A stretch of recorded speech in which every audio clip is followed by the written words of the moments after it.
the Astros are down to their final out. Yordan Alvarez, one of the most feared hitters in the game. The 0-1. And Alvarez belts it deep to right field. Distant goodbye. Unbelievable. The Astros a walk-off win. Yordan Alvarez a walk-off 3-run homer. And the Astros stun the Mariners in Game 1 of the division series. Incredible. A miraculous comeback for Houston. Imagine you had a direct line to the Almighty, the Alpha and the Omega on speed dial. What kinds of things would you ask for? Financial stability, improved health, or maybe, just maybe, you'd consider calling in a favor for the hometown team.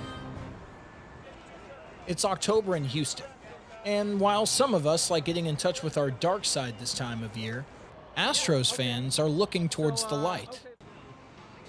A winning club can feel heaven sent, but is the Astros' continued success really something worth praying for?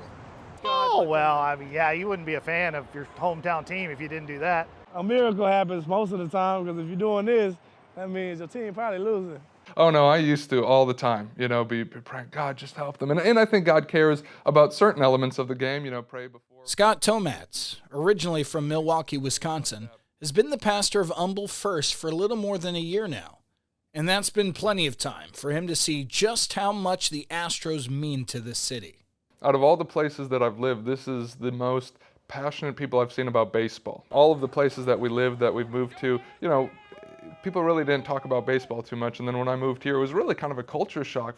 That dominance has been so overwhelming that for some, it's more indicative of the Creator's existence than the miracle of childbirth. My husband, when the first time they won, I think he was more excited when the Astros won than when we had our first child. And I think he was definitely saying a prayer when the Astros won. I think he said more prayers when they won than when we had our first baby. Based on those willing to participate in an on-the-spot interview, it would seem most fans don't see anything wrong with asking God for an extra run or two. Well, he'd probably take it in stride. He's got, we're all the humans down here. God probably has a sense of humor too. I mean, people ask God for anything, so I feel like if you want to ask him for that, that's your business. That's like your prerogative. Pastor Scott isn't in the business of prayer shaming either.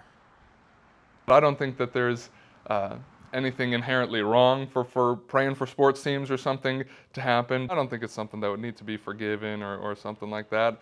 Look, I don't think it hurts to pray for a sports team. Do I think it's going to work? No, but I don't think it's going to hurt anything or affect anything of the game.